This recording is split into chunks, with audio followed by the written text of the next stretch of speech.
Bible literature ministry అనుదిన ధ్యానములు December 31 అంశము నూతన హృదయము వాక్యము యెహెజ్కేలు గ్రంథము 36వ అధ్యాయము 26వ వచనము నూతన హృదయము మీకిచ్చెదను. ప్రభువునందు ప్రియులారా, నేటి వాక్యమును ధ్యానించుకుందాము. గుండె మార్పిడి గురించి మనం విని ఉంటాము. ఎవరికైనా గుండె జబ్బు ఉంటే వైద్యులు ఆ పాడైపోయిన గుండె స్థానంలో వేరొక మంచి గుండె అమరుస్తారు. గుండె మార్పిడి అనేది బలవంతముగా కాకుండా ఆ వ్యక్తి యొక్క అనుమతితోనే చేస్తారు. అందుకు చాలా డబ్బు కూడా ఖర్చవుతుంది. అలాగే మన హృదయము పాడైపోయి ఉంటే ఆ పాడైపోయిన హృదయముకు బదులుగా దేవుడు మంచి హృదయం దయచేస్తాడు.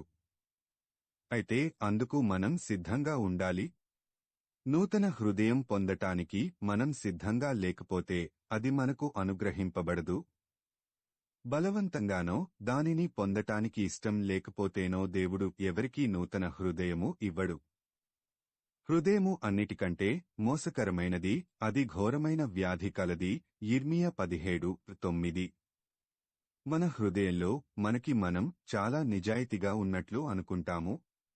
అలా అనుకోవడమే పెద్ద మోసం. అది మనం గ్రహించలేము.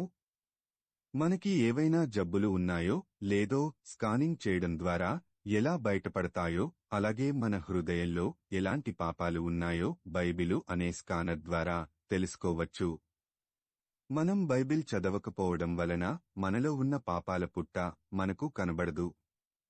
నరుల చెడుతనము భూమి మీద గొప్పదనియు వారి హృదయము యొక్క తలంపులలోని ఊహ అంతయు ఎల్లప్పుడూ కేవలము చెడ్డది అని ఆదికాండము 6:5లో దేవుడే స్వయంగా చెప్పాడు.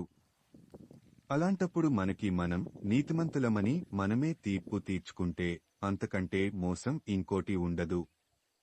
దేవుడు చెప్పినట్లు మన హృదయం యొక్క తలంపులలోని ఊహ అంతా ఎల్లప్పుడూ చెడ్డదిగా ఉంటే మనం పరలోకరాజ్యానికి వెళ్ళకపోగా ఈ లోకంలో కూడా అనేక రకాలైన బంధకాలలో చిక్కి ఎప్పటికీ నెమ్మదిగా ఉండలేము. ఈ లోకంలో ఉన్న చెడు మనుష్యులకు చాలా కీడు చేస్తుంది. మనం పుట్టిన తర్వాత మనకు ఊహ తెలిసేటప్పటికే మన చుట్టూ చెడు ఉంటుంది. మనకి ఇష్టం ఉన్నా లేకపోయినా చెడు మనకు కనబడుతుంది, వినబడుతుంది.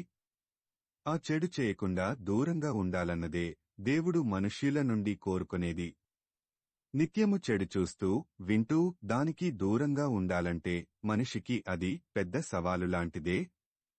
సముద్రపు నీరు ఉప్పగా ఉన్నప్పటికీ చేపలు మాత్రం ఉప్పగా ఉండవు. సముద్రంలో ఉండే చేపలు ఆ ఉప్పు స్వభావాన్ని వాటికి అంటించుకోకుండా ఎలా ఉంటాయో అలాగే పాపముతో నిండి ఉన్న ఈ లోకములో పాపము మనకు అంటకుండా చూసుకోవాలి. అలా ఉండాలంటే మనం దేవుని సహాయం తీసుకోవాలి. ఒకవేళ నీవు ఈ నూతన సంవత్సరంలో పాపమునకు దూరంగా ఉండాలంటే దేవుడు నీ యొక్క చెడు తలంపులతో కూడిన హృదయము తీసివేసి మంచి తలంపులతో కూడిన నూతన హృదయమును దయచేయునట్లు దేవుణ్ణి వేడుకుందాము. నూతన హృదయము పొందటానికి నీవు సిద్ధంగా ఉంటే నేడే దేవుణ్ణి వేడుకో. ఈ నూతన సంవత్సరములో దేవుడు మిమ్మును దీవించునుగాక. ప్రార్థించుకుందాము.